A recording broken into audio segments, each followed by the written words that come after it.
to Good Game, I'm Bajo. And I'm Hex. What do you get when you take the combat from Batman, the open world movement from Assassin's Creed, and the lore from Lord of the Rings? Well, you get what I've been spending most of my week in, Bajo, Middle-earth's Shadow of Mordor.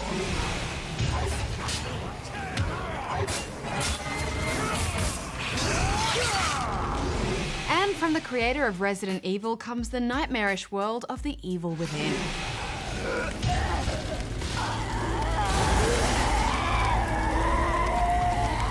But before all that, can you name the game for this week?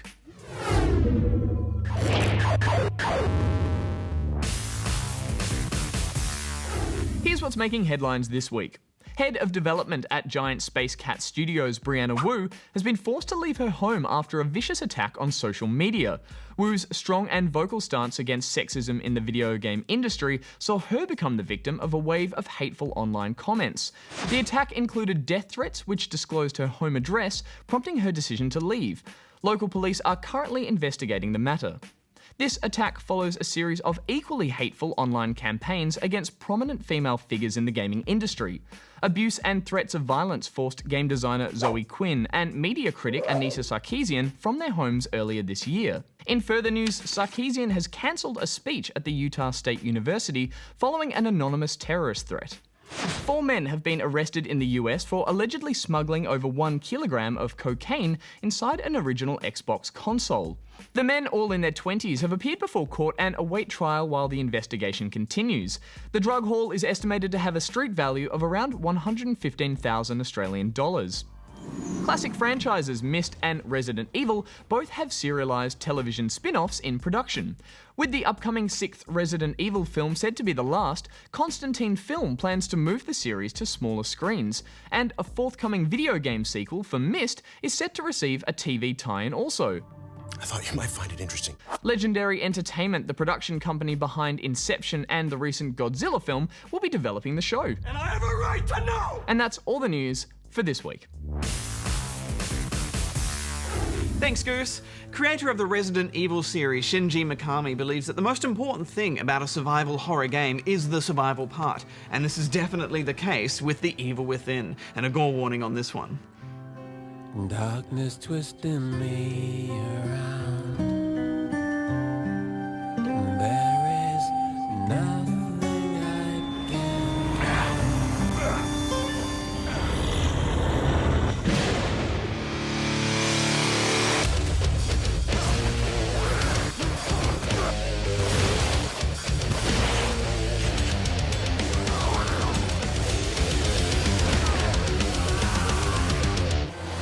You play a detective who's called to respond to a homicide in progress. On the way to the scene, a strange, hazy noise takes over everyone in the car.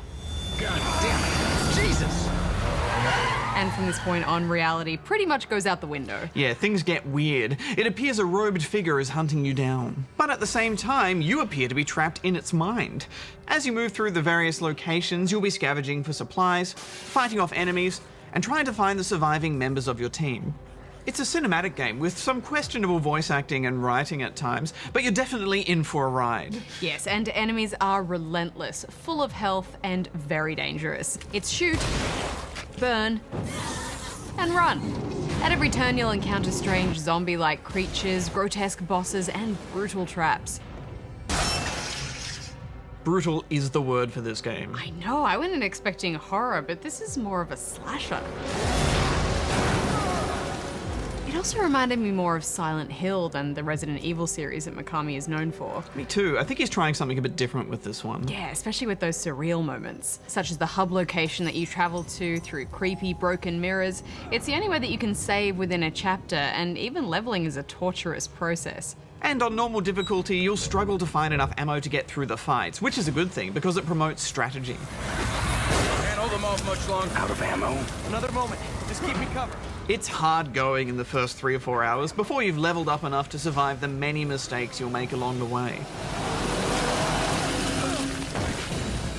Combat relies on using the environment around you, and the best example of this is early on fighting a chained up chainsaw guy. You can trigger the fight whenever you like, but the only way to really take him down is to go through the entire area, loot what you can, take out every enemy you can, disable or memorize where traps are, and then go back and save. and then hope for the best. I thought a lot of these sections were well thought out, but the checkpointing can be a little confusing. Yeah, I was never sure how far it sent me back, so I didn't know if I should reload an old save or just keep going.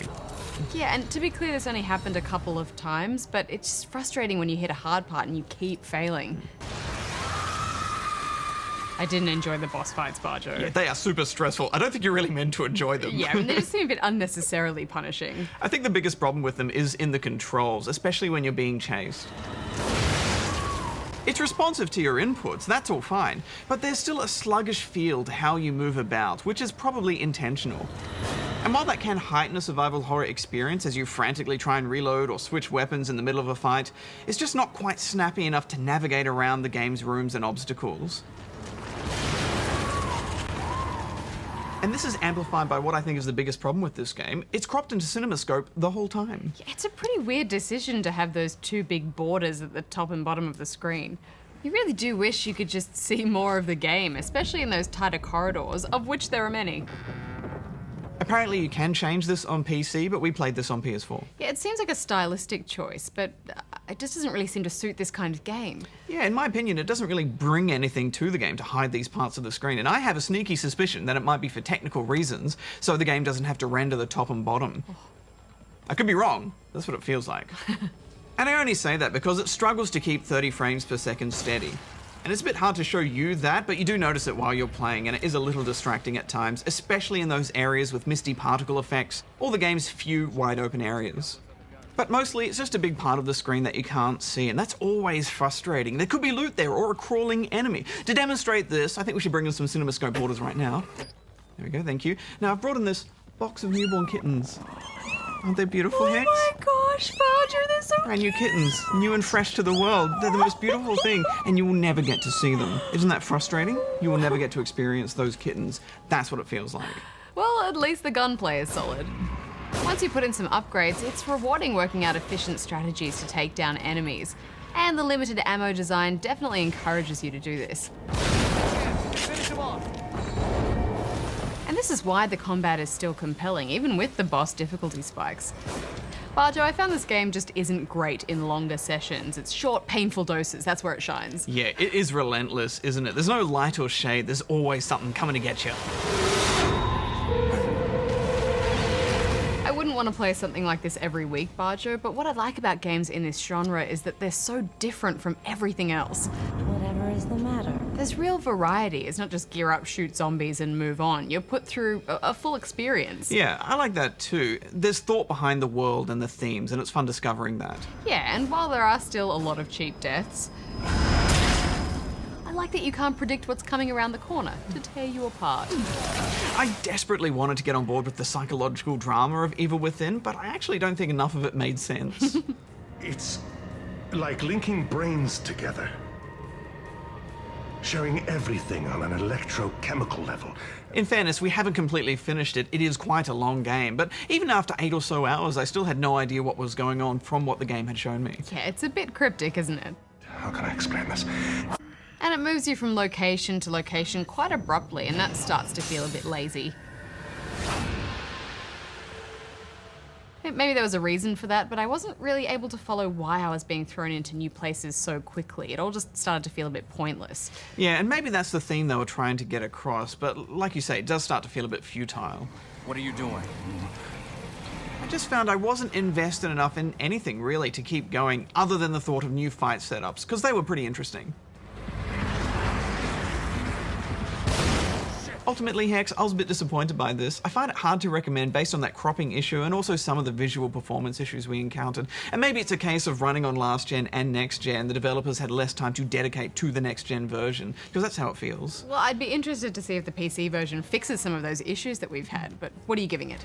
Well, there's still a lot of good stuff here. I think the game is at its best when you're down to those last 3 bullets and you've got overwhelming odds against you. But I think this is 5.5 out of 10 rubber chickens. Well, my biggest criticism is in the pacing. In between fights, you're slowed down so much for transitions and walking around. It just feels like the game has a weight that's just dragging you down the whole time. But if you're a fan of the genre and you're after something that's going to test your survival stamina, then I'd say this is worth a look, but not a must play. So I'm going to give it 6 out of 10. Hex, the mother cat is giving birth to more kittens! The miracle of nature!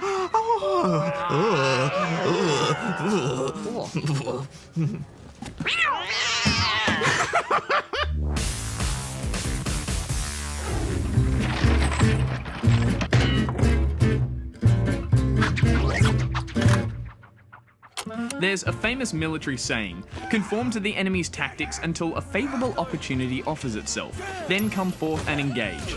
And nowhere is this more appropriate than when it comes to the art of the video game counterattack. Put simply, a counter is the ability to turn a foe's attack against them, stunning or even damaging them in the process. Not only is it an incredibly useful and more believable way to defeat stronger, more powerful enemies, but it also provides an extra level of complexity to the mundane dance of attack and defend. This is best illustrated in traditional one-on-one fighting games, where the ability to read an opponent's attacks can be just as, if not more important, than dealing damage outright. One of the most engaging aspects of the counter is the level of precision involved in pulling it off. Unlike a straightforward attack, the counter usually requires precise timing, and can even involve more than one step to complete successfully. There's the classic parry and riposte as seen in the Dark Souls games, a difficult move to pull off in an already extremely difficult series. Then there's the more simplified single button press that appears moments before an enemy strike, popularised in the Batman series as a system of crowd control that perfectly suited the brutally skilled hero. Each of these systems carries with them an equal chance of risk and reward, as the window of opportunity is often left open for only a brief moment in time. Miss it and suddenly you can find yourself in a worse position than your enemy. Yet, as the popularity of the counter grows, many games choose to make the system more forgiving, and by removing its mastery, the counter can quickly devolve into a spammy I win button. Nevertheless, when it's done right, the greatest feature of the counter-attack actually has nothing to do with the complexity it adds to conflict or the strategic mind games it can provoke. Instead, it's that instant ego boost we all get from being so close to defeat before suddenly tipping the scales in our favour.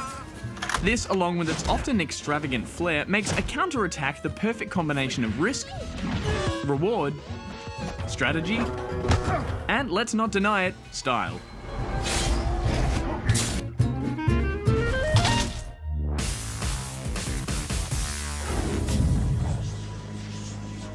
Very soon, the Dark Lord and his army will march all over Mordor, but a great power can be awakened.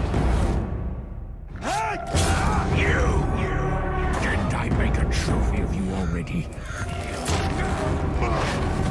Now make you dead! Show your father what you have, huh? Wouldn't want to hurt you. Look how many of us there are! Easy, son. I'll have your guts! Why not just lie down and die?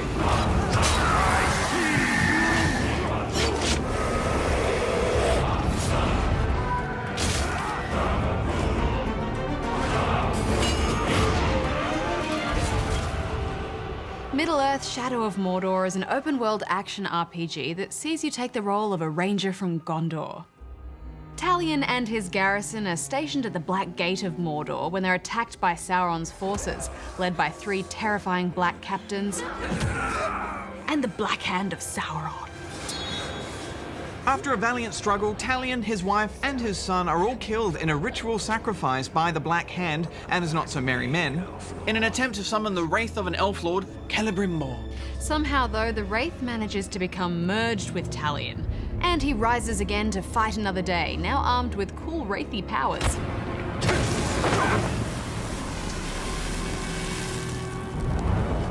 Go back to him. On the surface, it appears to be a bit of a stock-standard story of vengeance, but the Wraith inside Talion adds an extra layer of mystery, I thought. Yeah, Celebrimbor has a case of wraith-induced amnesia. So figuring out who he was and what his role in the greatest story of The Lord of the Rings is where it gets more interesting. And the story really starts to open up the further you get in. Yeah, and they've meticulously mined the appropriate lore from the universe to craft this story. I just wish they'd done a little bit more to flesh it out at the start to create more of a foundation for these characters. Did you talk to my father? From a player perspective, it kind of just feels like some stuff happens and then you're thrown into the wilderness of Mordor with a wraith inside you. Now, go play. Yeah, it did feel like that a bit, and likewise, there isn't much in the way of tutorials either, but I kind of like that. I find it refreshing that there is a bit of assumed knowledge in a game like this. It doesn't faff about, you just get in there, start exploring and working things out for yourself. Yeah, I didn't mind it either, but I'm going to go ahead and say that this game is pretty unfriendly to newcomers. There is wonderful depth to the combat systems and the way you approach the world itself, but not a lot of time is spent explaining it to you. Setting out into the world, Mordor takes the form of open-world games like Assassin's Creed, with towers that need to be unlocked to open up zones on the map. It's very Assassins, isn't it? I definitely got deja vu leaping off those towers. What do you know of them? Are they men or demons? They were once men. Me too. There's even a bit of a free-running approach to navigating the environment. Yeah, it's perhaps not as fluid or as well implemented, but this game doesn't really focus on that. Talion is a ranger, not an assassin. But we should move on to the combat. The fight mechanics in Shadow of Mordor feel very much like the Batman games, relying on counters to get your hit count up, and then using finishes to inflict damage. It works perfectly for these large-scale fights. In fact, I think the combat in this game is better than the Batman games. Yeah, and just like the Batman games, there's no randomly mashing your way through this. You need to be constantly timing your counters and slowly weakening enemies, using them to get your multiplier up. Because tougher captains and war chiefs will need to be worn down by those heavier hitting attacks. It's still pretty mashy, but it's strategic mashy. Yeah. There's very little room for error when you're cornered and overwhelmed. And you do get a kind of last chance quick time event when you are close to being downed. But you'll only get to do that a couple of times before it's over, so avoiding damage is pretty important. But they've hit such a great balance with it too. Because through a nice drip feed of abilities, you'll end up with a combination of AoE attacks, stuns, shanks, and throws to keep the flow of combat interesting. There's a good variety of enemies as well, with brutes and shielded guys in there. Some will raise an alarm calling in more enemies, so there's a lot to keep on top of in a fight.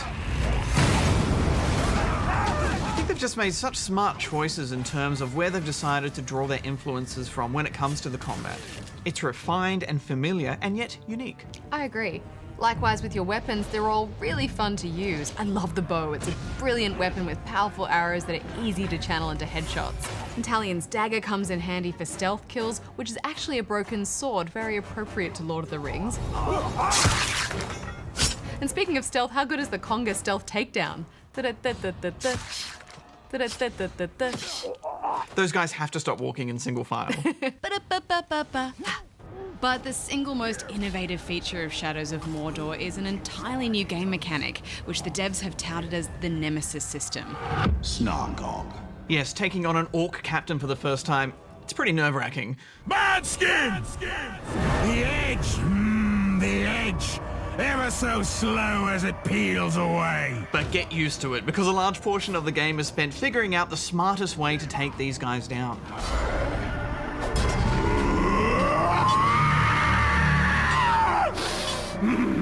Win the battle, you pick another captain, and can continue working your way up the chain. But if you lose, he'll rank up, gaining power and strength. Who do kill man, get promoted.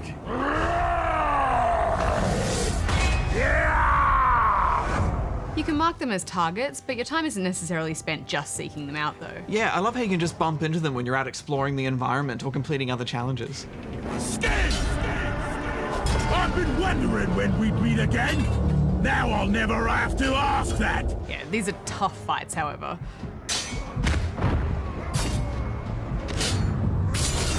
And often they take place in strongholds with loads of other enemies, so things can get out of hand really quickly, and you'll often be overwhelmed.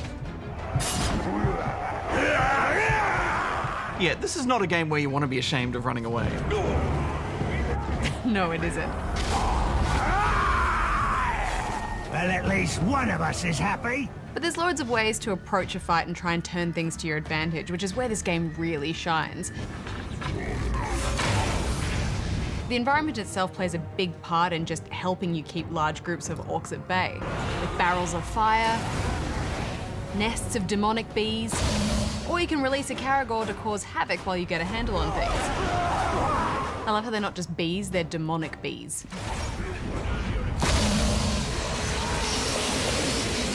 A lot of it too is using fear itself as a weapon, using the orcs' weaknesses against them. For example, you can stealthily attack a stronghold, taking out enemies one by one. And then the captain will promote me. You'll... Or perform a horrifying brutalized kill on an enemy, causing many of the others to flee at the sheer sight of you.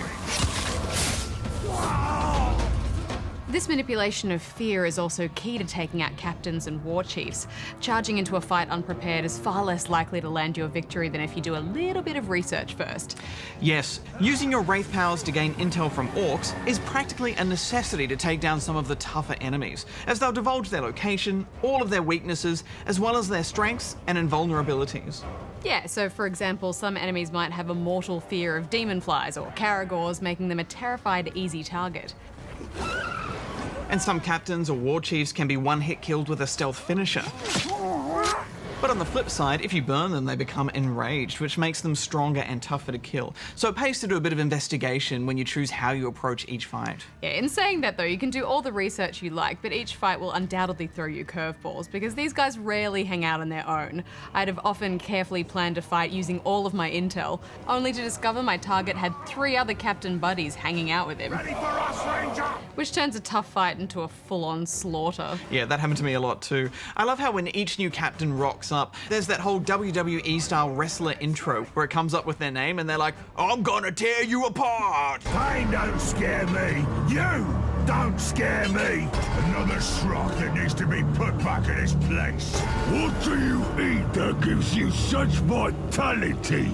Roar! But incredibly, they're all unique enemies that are randomly generated. It gives them so much personality, doesn't it? I love how it plays that chant throughout the fight of their name as well, like Bagaboo, Bagaboo, Bagaboo.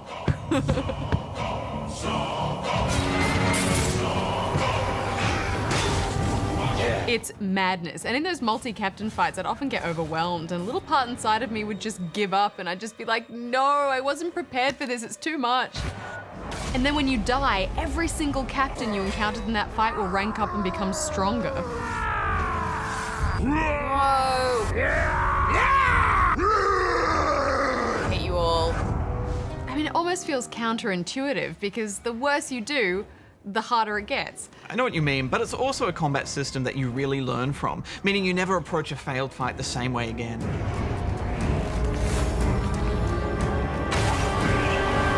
Here is your end. Yeah, plus it really pushes you to take better advantage of those weaknesses and drawing enemies out. Plus, I love how they remember you if they've fought or killed you before.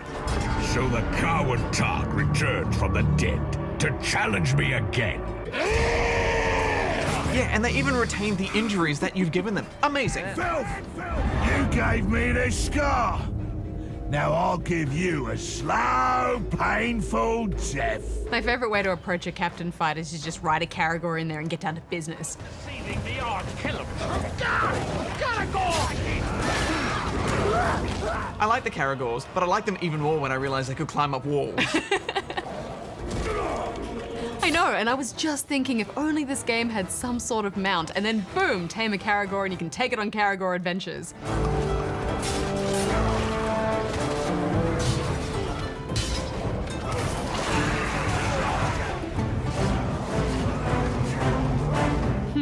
But back to the fights. Yes, certain mechanics have been implemented to balance the battles as well.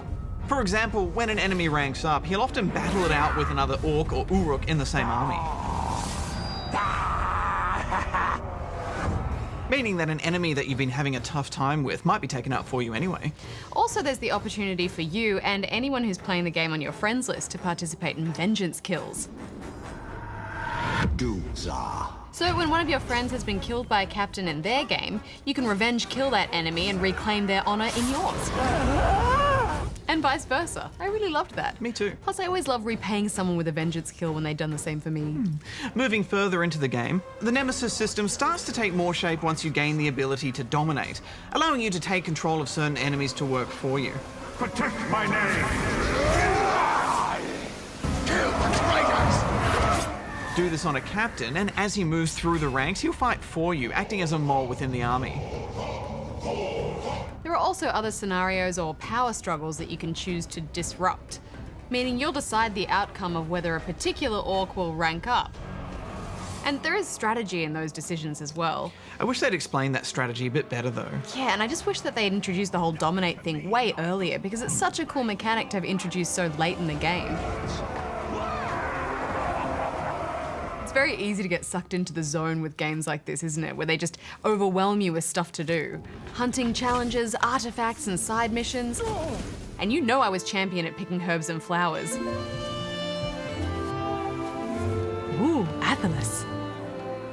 But even still, I did find myself start to get a little bit worn down in the first half of the game. The story picks up a bit though, and it makes up for that slightly rushed start, and it all complements the action, of which I never got tired of. I loved all that stuff with Gollum and how you team up with other outcast rangers or shifty orcs trying to double cross to get ahead. I know what you're thinking, Ranger. This was not my fault. Yeah, but the overwhelming task of working through all of those orc war chiefs, seeing captains constantly rank up and get stronger, it all just started to feel like a bit of a slog. And the landscape itself is so bleak with essentially very little variety. It got a bit stifling. Yeah, it's hard going, isn't it? Visually, it's beautiful, but ugly beautiful. And for an open world game, there is a lot of it that feels quite similar. Exactly. But I just kept seeing that little gate at the bottom of the map and I thought, you know what? Just maybe there is a light at the end of this tunnel. And lo and behold, green.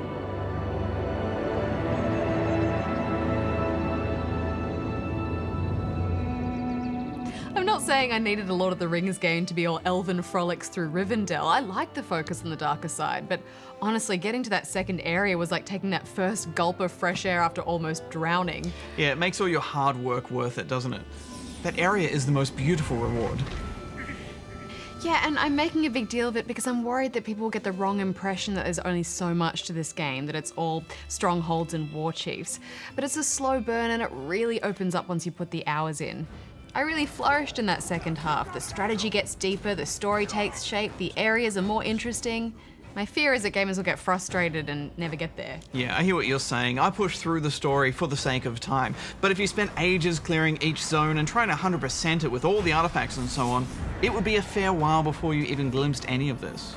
Look, maybe that is a criticism from me in that I almost came close to exhaustion in the first half, and I think it could have used a little bit more variety earlier on. I don't think so. I think it sets itself up as a tough fight with big rewards. And I just love that on top of cherry-picking the best mechanics from some of the most successful open world games, they've implemented a completely new system with Nemesis, which is pretty incredible game design. Absolutely. I'm sure we'll see it popping up in loads of other games before long. Definitely. I kind of think it's a bit revolutionary. It is.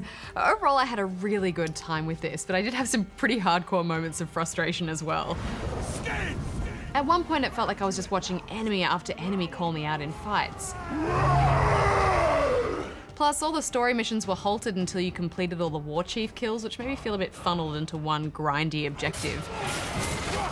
But then I came out the other side of that absolutely loving the game again with all the dominating and the story missions. The hunt takes you fancy. The camp's not far. What are you giving it? It's easily one of the most memorable games of the year so far. I'm giving it 9.5. It's 8.5 from me. Dead man! Shall I say goodbye when you fall and die after I pluck out your eye?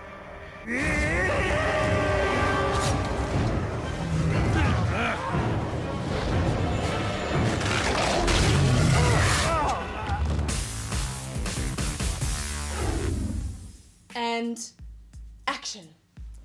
Did you name the game for this week? This week. I should direct every episode. It was Shadowfax, released on the Spectrum, Commodore 64 and the VIC-20 in 1982. Essentially an endless runner, your mission was to rid the land of approaching Nazgul as you took the reins of Gandalf's mighty steed.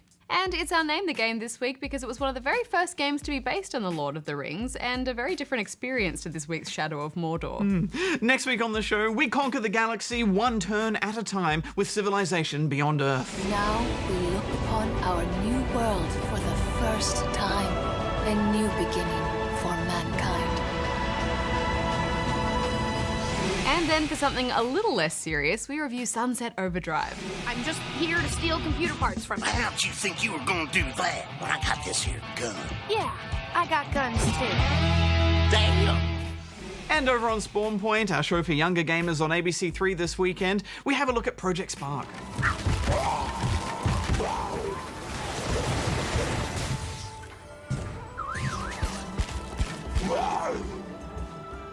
Until next time, may all your games be good ones. Hex out. Bajo out. Did you notice my thematic I did leggings? notice your Lord of the Rings leggings. Middle Earth? Yeah. See, look, there's the Mines of Moria. Yeah. And, Fangorn Forest. Mm. And I think Mordor is...